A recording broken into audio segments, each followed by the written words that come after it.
Hello दोस्तों, आप सभी का स्वागत है आपके अपने YouTube channel NCERT online classes में। और सभी विद्यार्थियों का एक बार पुनः इस एनसीईआरटी के ऑनलाइन प्लेटफॉर्म में स्वागत एवं अभिनंदन है। तो आज की क्लास कक्षा 12 के विद्यार्थियों के लिए महत्वपूर्ण क्लास होने वाली है। जितने भी कक्षा 12 के हिस्ट्री के विद्यार्थी हैं उन सभी के लिए ये आपकी आरबीएससी बोर्ड के लिए महत्वपूर्ण क्लास होने वाली है। आपकी एग्ज़ाम जो है वो आपके चार या 5 दिन के बाद आपकी जो हिस्ट्री के एग्ज़ाम है वो चालू होने वाले हैं। और हिस्ट्री के एग्ज़ाम में आपका एक जो पेपर है वो मैं सॉल्यूशन करने वाला हूँ। कंप्लीट पेपर को आपको एग्ज़ाम के टाइम से पहले आपको ये पूरा पेपर पढ़ लेना है। इसमें से ही आपके अधिकतर जो क्वेश्चन है वो एग्ज़ाम में छपने वाले। तो क्लास को अंतिम तक देखना है। लाइव स्ट्रीम को पहले आपको लाइक कर लेना है, नए हो तो चैनल को सब्सक्राइब कर लेना है, वीडियो को लाइक कर लेना है, जिससे आने वाली अन्य वीडियो की नोटिफिकेशन सबसे पहले आप तक पहुँचे। तो हम वीडियो की जो आज की लेंथ होने वाली है वो हमारी लाइव क्लास रहने वाली है, जिसमें हम हिस्ट्री के जो पेपर है उसका कंप्लीट सॉल्यूशन देखने वाले हैं। तो आज की क्लास में ठीक है, माध्यमिक शिक्षा बोर्ड राजस्थान अजमेर के एक पेपर है, उस पेपर में जो मोस्ट इंपॉर्टेंट क्वेश्चन है, ये मॉडल पेपर जो है वो मैंने ही बनाया। तो इसमें जो मोस्ट इंपॉर्टेंट क्वेश्चन है वो मैंने इसमें आपके छापे हैं। ठीक है, ये क्वेश्चन है वो मोस्ट इंपॉर्टेंट क्वेश्चन है, आपके एग्जाम में आने वाले अधिकतर क्वेश्चन इसमें से आपके एग्जाम में छपने वाले हैं। तो लाइव क्लास को अंत तक देखना है। तो क्लास को हम जो है वो स्टार्ट करने वाले हैं। ठीक है, क्लास को स्टार्ट करते हैं। ठीक है, क्लास को स्टार्ट करते हैं। जैसे कि आप स्क्रीन पर देख सकते हैं, एक जो स्क्रीन यहाँ पर आपका पेपर जो है वो स्क्रीन पर आपको देखने को मिल जाएगा। यहाँ पर जो पेपर है वो आपको स्क्रीन पर यहाँ पर देखने को मिल जाएगा। ठीक है, तो यहाँ पर आप देख सकते हैं। ठीक है, आपको स्क्रीन पर पेपर देखने को मिल गया होगा। देख सकते हैं आप स्क्रीन पर उच्च माध्यमिक परीक्षा 2024, उच्च माध्यमिक परीक्षा 2024 यहाँ पर देख सकते हैं। उच्च माध्यमिक परीक्षा 2024 सीनियर सेकेंडरी एग्जामिनेशन 2024 आपका हिस्ट्री का पेपर है।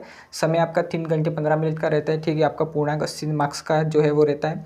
इसमें परीक्षार्थियों के लिए सामान्य निर्देश आपको पढ़ लेने हैं। जैसा कि यहाँ पर पहले में बताया गया है कि परीक्षार्थी सर्वप्रथम अपने प्रश्न पत्र नामांकन अनिवार्य लिखे, यानी कि आपके जो ये पत्र है, आपका पेपर है, उस पर अपने नामांक है वो ज़रूर लिख देने। ठीक है, क्योंकि आपके बाहर के जो आपकी टीम जो चेक करने के लिए आती है वो सबसे पहले आपके यहाँ पर पेपर पर रोल नंबर अंकन देखेगी। ठीक है, सभी प्रश्न अपने हल करने के लिए अनिवार्य है, सभी प्रश्न आपको हल करने अनिवार्य है। जो भी क्वेश्चन आपको पहले आते हैं, घबराना नहीं है आपको एग्जाम के टाइम। जो भी क्वेश्चन आपको पहले आते हैं, मल्टीपल चॉइस क्वेश्चन है, फिलिंग द ब्लैंक्स वाले क्वेश्चन है, वेरी शॉर्ट क्वेश्चन है, ये सभी क्वेश्चन आपको पहले अटेम्प्ट करने हैं, जिससे आपको एग्जाम में दिक्कत नहीं हो। इसके बाद तीसरा पॉइंट देख सकते हैं, प्रत्येक प्रश्न उत्तर दी गई अपनी उत्तर पुस्तिका में लिखे, यानी कि आपके जो उत्तर है वो उत्तर आपकी आंसर शीट दे रखी है उसमें ही लिखिए। और सेक्शन वाइज आपको बना के जो क्वेश्चन को अटेम्प्ट करना है, मैंने बता दिया था सेक्शन बनाकर किस तरह लिखना है। पहले सेक्शन को पहले अटेम्प्ट करना है, सेकंड सेक्शन को बाद में अटेम्प्ट करना है। इसके बाद आपको जो भी क्वेश्चन आते हैं उस सेक्शन को आपको लेना है। ठीक है, इसके बाद चौथा देख सकते हैं, जिन प्रश्नों के आंतरिक खंड है उन सभी के उत्तर एक साथ लिखें, यानी कि जिन के आंतरिक खंड है उन सभी के उत्तर आपको एक साथ ही लिखने। इसके बाद पांचवा पॉइंट देख सकते हैं, प्रश्न का उत्तर लिखने से पूर्व प्रश्न पत्रक का क्रमांक अवश्य लिखें। इसके बाद हम पेपर को स्टार्ट करते हैं। ये आपका उच्च माध्यमिक परीक्षा, ठीक है, पेपर एक पेपर है जो मैंने ही बनाया है। ठीक है, आपका पहला सेक्शन यहाँ पर स्टार्ट हो जाता है। इसमें से आपके अधिकतर क्वेश्चन हिस्ट्री के पेपर में छपने वाले आप देख लेना। ठीक है, यहाँ पर सेक्शन ए यहाँ पर आपका आ जाता है। ठीक है, सेक्शन कौन सा आ जाता है? ए, जिसमें यहाँ पर देख सकते हैं खंड भी आप लिख सकते हैं या सेक्शन भी अटेम्प्ट में कर सकते हैं। देखिए, ये बहुविकल्पी क्वेश्चन है। निम्न क्वेश्चन के उत्तर सही विकल्प चयन कर उत्तर पुस्तिका में लिखिए, यानी बहुविकल्पी क्वेश्चन है, उन क्वेश्चन के आंसर जो है वो आपको सही विकल्प में उत्तर देना है। ठीक है, आपको ये समझ में आ गया होगा। तो यहाँ पर देख सकते हैं पहला ही क्वेश्चन यहाँ पर दिए रखा है कि हड़प्पा सभ्यता के किस स्थान से जुते हुए खेतों के साक्ष्य मिले, यानी कि जो हड़प्पा सभ्यता है उस हड़प्पा सभ्यता की किस स्थान से जुते हुए खेतों के जो साक्ष्य है वो मिले। तो यहाँ पर आप देख सकते हैं, पहला यहाँ पर दे रखा है राजस्थान में मिले। ठीक है, सेकंड में यहाँ पर दे रखा है गुजरात में मिले।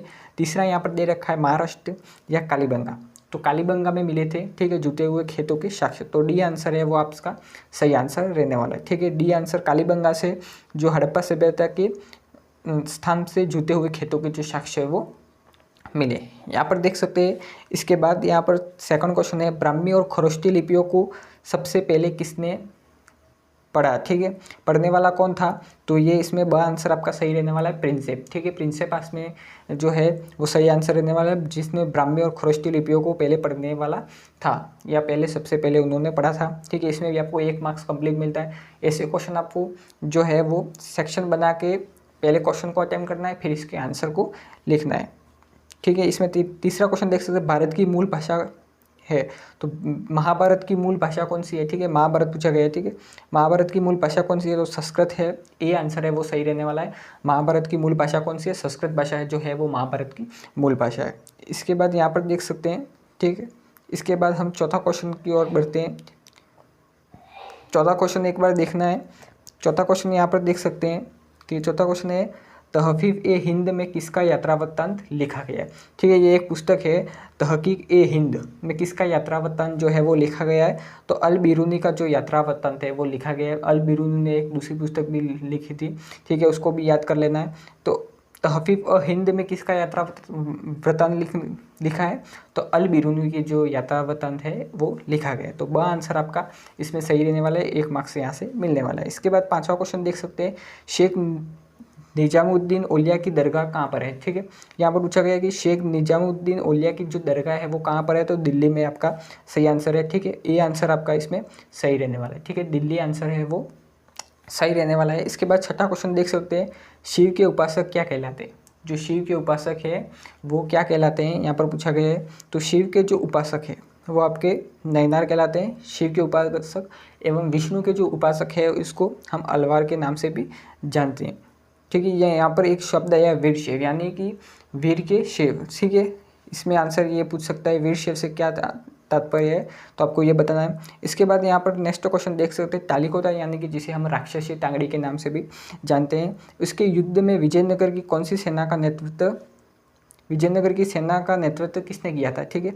इसमें तालिकोटा के राक्षसी टांगड़ी के युद्ध में यहाँ पर की सेना का नेतृत्व किसने किया था विजयनगर में, ठीक है। इसमें पूछा गया है, तो आपका ब आंसर है वो सही रहने वाला है, राम राय, ठीक है। ब आंसर है वो सही रहने वाला है आपका। नेक्स्ट क्वेश्चन देखते हैं, ये क्वेश्चन मोस्ट इंपॉर्टेंट है, आपको देख लेने हैं, ये सभी क्वेश्चन आपके एग्जाम में आ सकते हैं। इसके बाद नेक्स्ट क्वेश्चन यहाँ पर देख सकते हैं, पूछा गया है विजयनगर साम्राज्य की स्थापना किस वर्ष की गई। विजयनगर जो साम्राज्य है उस साम्राज्य की जो स्थापना है वो कौन से वर्ष में की गई थी, तो यहाँ पर द आंसर है वो 1336 में की गई थी विजयनगर साम्राज्य की स्थापना। तो सही आंसर आपका रहने वाला है 1336, ठीक है। इसके बाद यहाँ पर नेक्स्ट क्वेश्चन देख सकते हैं, 9वां क्वेश्चन, ठीक है। मुद्दा की फेरबदल करने वाले को क्या कहा जाता था, जो मुद्दा की फेरबदल की जाती थी उसको क्या कहा जाता था, तो ब आंसर आपका सही रहने वाला है, सराप, ठीक है। सराप आपका सही आंसर रहने वाला है इसमें।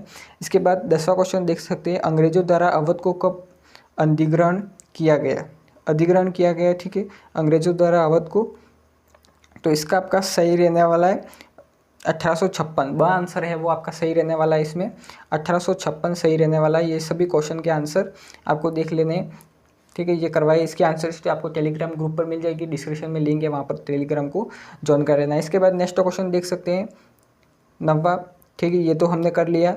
इसके बाद नेक्स्ट क्वेश्चन 11वां देख सकते हैं, अमला किसके द्वारा भेजा अधिकारी होता था, जो अमला होता था वो किसके द्वारा भेजा गया अधिकारी होता था, तो ये जमींदार के द्वारा भेजा गया जो अधिकारी होता था, ठीक है। द आंसर इसमें सही रहने वाला है आपका। इसके बाद नेक्स्ट क्वेश्चन देख सकते हैं, 5वीं रिपोर्ट किस समिति के द्वारा तैयार की गई थी, जो 5वीं रिपोर्ट थी आपने देखा था स्थायी बंदोबस्त वाले चैप्टर में, ठीक है, इस्तेमारी बंदोबस्त वाले में। तो यहाँ पर 5वीं रिपोर्ट किस समिति के द्वारा जो है वो तैयार की गई थी, तो प्रवर समिति के द्वारा जो तैयार की गई थी। इसमें एक नेक्स्ट क्वेश्चन ये भी बन सकता है कि 5वीं रिपोर्ट कब पेश की गई, ठीक है, ये क्वेश्चन भी आपको याद कर लेना है। इसके बाद नेक्स्ट क्वेश्चन देखते हैं, नेक्स्ट यहाँ पर देख सकते हैं आप कि the relief of the Lucknow का चित्रकार कौन थे, तो the relief of the Lucknow के चित्रकार कौन थे, तो यहाँ पर आपका ब आंसर है वो सही रहने वाला, थॉमस जॉन्स बर्कर, ठीक है। ये इसमें आपको 1 मार्क्स कंप्लीट ही मिलने वाला है, तो इसमें सही आंसर आपका ब रहने वाला है। इसके बाद नेक्स्ट क्वेश्चन की ओर बढ़ते हैं। नेक्स्ट क्वेश्चन यहाँ पर देख सकते हैं आप, ठीक है, ये कौन सा कि संविधान सभा में कुल कितने सत्र हुए, ठीक है, संविधान सभा में कुल कितने सत्र हुए, तो इसमें आपके सत्र हुए थे, ठीक है। इसमें आपको पूछा है कि कितने सत्र हुए थे, तो 11 सत्र ब आंसर है वो इसमें सही रहने वाला है आपका, ठीक है। ब आंसर है वो आपका सभी का सही रहने वाला है। संविधान सभा में कुल कितने सत्र हुए, 11, ठीक है। ये आपकी लाइव क्लास चल रही है, सेशन को लाइक कर लेना है। चैनल पर नए तो सब्सक्राइब कर लेना, नोटिफिकेशन को ऑल पर क्लिक कर लेना है, जिससे आपको कंप्लीट हिस्ट्री की पेपर सॉल्यूशन जैसे ही आपका पेपर हो जाता है तो सबसे पहले आपको लाइव क्लास में मिलने वाला है। रिक्त स्थान की यहाँ पर आपको पूर्ति करनी है, ठीक है। फिलिंग द ब्लैंक्स क्वेश्चन यहाँ पर आ जाते हैं आपके। प्राचीनतम अभिलेख किस भाषा में लिखे जाते हैं, यानी कि प्राचीनतम जो अभिलेख है वो किस भाषा में लिखे गए, तो जो प्राकृत भाषा है उसमें लिखे गए थे प्राचीनतम अभिलेख, ठीक है। इसके बाद सेकंड है गोत्र से बाहर विवाह करने को क्या कहते हैं। हमने पढ़ा था कि बहुविवाह पद्धति, बहिर्विवाह पद्धति कहा जाता है किसको, गोत्र से बाहर विवाह करने को बहुविवाह पद्धति कहा जाता है। तीसरा को देख सकते हैं महाभारत का समालोचनात्मक संस्करण तैयार करने का कार्य किसने किया, तो वी.एस. सूतकांकर, ठीक है। सूतकांकर यहाँ पर याद रखना आपको, वी.एस. सूतकांकर, ठीक है। ये आपको कंप्लीट ही महाभारत का समालोचनात्मक संस्करण तैयार करने का कार्य किसने किया, तो वी.एस. सूतकांकर ने किया था। इसके बाद चौथा क्वेश्चन देख सकते हैं महात्मा बुद्ध ने अपना जो प्रथम उपदेश है वो कहाँ दिया था, तो सारनाथ में आपका सही रहने वाला इसमें, ठीक है। सारनाथ आपका सही रहने वाला इसमें, सारनाथ इसमें सही रहने वाला है। सारनाथ में महात्मा बुद्ध ने अपना जो प्रथम उपदेश है वो दिया था। इसके बाद यहाँ पर नेक्स्ट क्वेश्चन देख सकते हैं, पांचवा क्वेश्चन। जल्दी से जल्दी हम इस पूरे कंप्लीट पेपर का जो सॉल्यूशन है वो करने वाले। बौद्ध धर्म में सम्मिलित होने वाली प्रथम महिला कौन थी, तो यहाँ पर आपकी जो गौतमीपुत्र श्री सातकर्णी जो थी वो इसमें थी, ठीक है। इसमें आपको याद करना है, ठीक है। गौतमी, बुद्ध धर्म में सम्मिलित होने वाली प्रथम महिला कौन थी, तो गौतमी आपको सिर्फ लिख देना है, यही इसका आंसर है, ठीक है। इसके बाद नेक्स्ट और छठा देख सकते हैं, विजयनगर साम्राज्य की स्थापना डैश डैश ने की। कौन से दो भाई थे, आपको याद होगा 1336 में की गई थी। हरिहर और बुक्का दोनों भाई ने की थी विजयनगर साम्राज्य की स्थापना। तो विजयनगर साम्राज्य के संस्थापक कौन थे, तो कृष्णदेव राय थे, ठीक है। कृष्णदेव राय तो इस संस्थापक थे। और इसमें पूछा गया है कि विजयनगर साम्राज्य की स्थापना किसने की, तो स्थापना तो दो भाइयों ने की थी, हरिहर और बुक्का ने। कौन से सन में की गई, 1336 में की गई थी, ठीक है। तो ये आप याद रखना है। इसके बाद यहाँ पर आईने अकबरी में कुल भाग है, ठीक है। आईने अकबरी में कुल कितने भाग हैं, तो 5 भाग है, ठीक है। आपके 5 भाग इसमें सही आंसर रहने वाला है। 5 भाग इसमें है आपके आईने अकबरी में। इसके बाद बात करें अतिलघुतरात्मक क्वेश्चन की ओर, ठीक है। अतिलघुतरात्मक क्वेश्चन की ओर देखते हैं। अतिलघुतरात्मक क्वेश्चन की ओर एक बार आ जाते हैं। इसमें अतिलघुतरात्मक क्वेश्चन यहाँ पर आपको देखने को मिलेंगे, ठीक है। पहला ही क्वेश्चन यहाँ पर दे रखा है, कंप्लीटली क्वेश्चन को देखना है, क्वेश्चन को अटेम्प्ट करना है, ठीक है। पहला ही क्वेश्चन अतिलघुतरात्मक यहाँ पर देख सकते हैं, ठीक है। अतिलघुतरात्मक प्रश्न, निम्न प्रश्नों के उत्तर एक ही शब्द अपना एक ही पंक्ति में लिखें। Very short answer tips question, ठीक है। पहला क्वेश्चन देख सकते हैं, अलेक्जेंडर कर्निघन कौन थे, ठीक है। यहाँ पर पूछा गया है कि अलेक्जेंडर जो कर्निघन थे वो कौन थे, तो ये जो थे वो भारतीय पुरातत्व सर्वेक्षण के पहले जो डायरेक्टर थे, ठीक है। ये याद रखना आपको कि भारतीय पुरातत्व सर्वेक्षण के जो पहले डायरेक्टर थे वो कौन थे, जनरल कर्निघन थे। ये आपका इसमें सही आंसर रहने वाला है कि अलेक्जेंडर कर्निघन कौन थे, ठीक है। इसमें आपका सही आंसर रहने वाला है, ये आपको याद रखना है। भारतीय पुरातत्व सर्वेक्षण के जो प्रथम डायरेक्टर थे ये। इसके बाद यहाँ पर सेकंड क्वेश्चन है, अभिलेख किसे कहते हैं, तो अभिलेख यहाँ पर पूछा गया है, ठीक है। अभिलेख किसे कहते हैं, तो अभिलेख जो कठोर, यानी कि आपके इसमें जो भी धातु हो गई, लकड़ी हो गई, या आपके मिट्टी के बर्तन हो गए जिसमें आपके कठोर हो जाते हैं, ठीक है। ये बनकर आपके कठोर हो जाते हैं और सतह पर खुदे होते हैं, जिसे हम अभिलेख कहते हैं, ठीक है। इसमें आपको याद रखना है।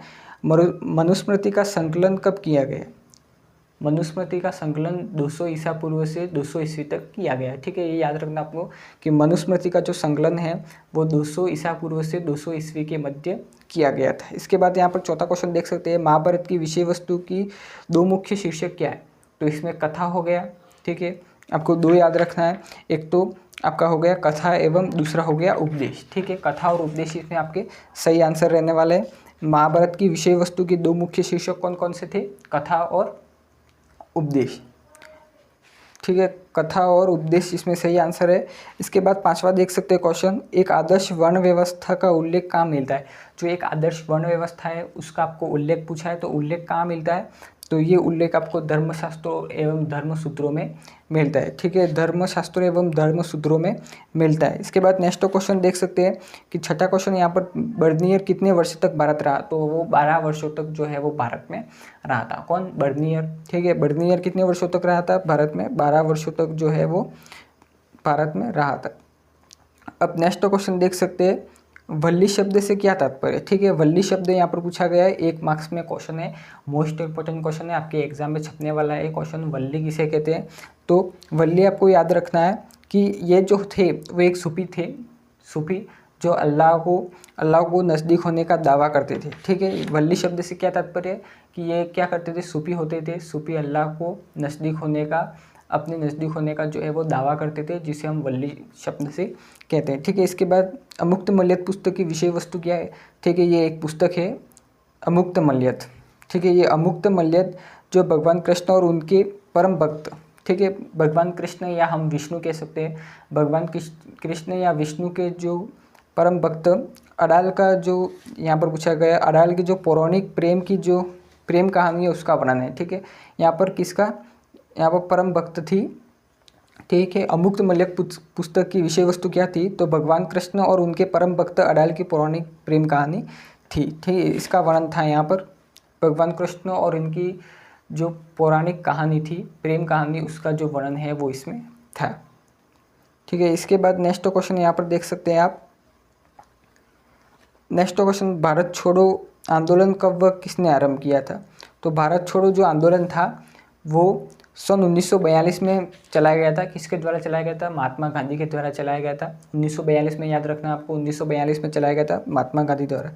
संविधान निर्माण में कितना समय लगा, 2 वर्ष 11 माह 18 दिन। ये क्वेश्चन तो सभी को आता ही होगा कि संविधान निर्माण में कितना समय लगा, तो 2 वर्ष 11 माह 18 दिन। ठीक है, ये आपको याद रखना है, क्वेश्चन मोस्ट इंपॉर्टेंट क्वेश्चन है। इसके बाद हमारा जो सेशन है वो नेक्स्ट सेशन आपका आ जाता है। ठीक है, सेशन को आपको देखना है, सेशन बना के ही आपको क्वेश्चन को जो है वो है अटेम्प्ट करना है। ठीक है, नेक्स्ट क्वेश्चन देख सकते हैं, लघुतरात्मक क्वेश्चन, उत्तर सीमा आपको 50 शब्द में लिखनी। इसके बाद इसके सभी के क्वेश्चन के आपको जो आंसर है वो टेलीग्राम ग्रुप पर मिल जाएंगे। एक बार देख लेते हैं, बौद्ध धर्म के 2 सिद्धांत जो है उसका उल्लेख करना है।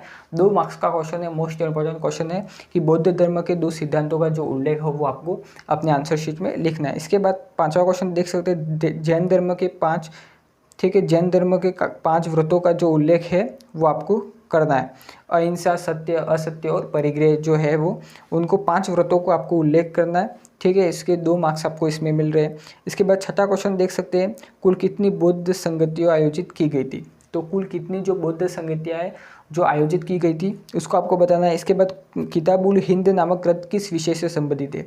तो ये किताब उल हिंद ग्रंथ है वो किस विषय से संबंधित है, इसमें क्या बताया गया है किताब उल हिंद में। ठीक है, इसके बाद 8वां क्वेश्चन देख सकते हैं, 15वीं शताब्दी के दक्षिण भारत की यात्रा करने वाला विदेशी यात्री, यानी कि दक्षिण भारत में जो यात्रा करने वाला विदेशी यात्री है वो कौन सा है। ठीक है, उसको आपको लिखना है। इसके बाद यहाँ पर देख सकते हैं 9वां क्वेश्चन, विजयनगर साम्राज्य के सेना के प्रमुख को क्या कहा जाता था। ठीक है, नायक इसमें आपका सही आंसर रहने वाला है। जिम सिंह कामिल से आप क्या समझते हैं। इसके बाद 11 क्वेश्चन देख सकते हैं, 11 क्वेश्चन है, मुगलकालीन कृषि समाज में महिलाओं की स्थिति क्या थी। इसमें जो मुगलकालीन स्थिति है इसमें आपको महिलाओं की जो स्थिति है उसको आपको वर्णन करना है। ठीक है, महिलाओं की स्थिति में आपको 2 मार्क्स इजी वे में यहाँ से मिल रहे हैं। तो मुगलकालीन कृषि समाज में आपको महिलाओं की जो स्थिति है उसके बारे में बताना है। इसके बाद 12वां क्वेश्चन देख सकते हैं, 5वीं रिपोर्ट क्या थी। ठीक है, 5वीं रिपोर्ट क्या थी उसके बारे में आपको वर्णन करना है।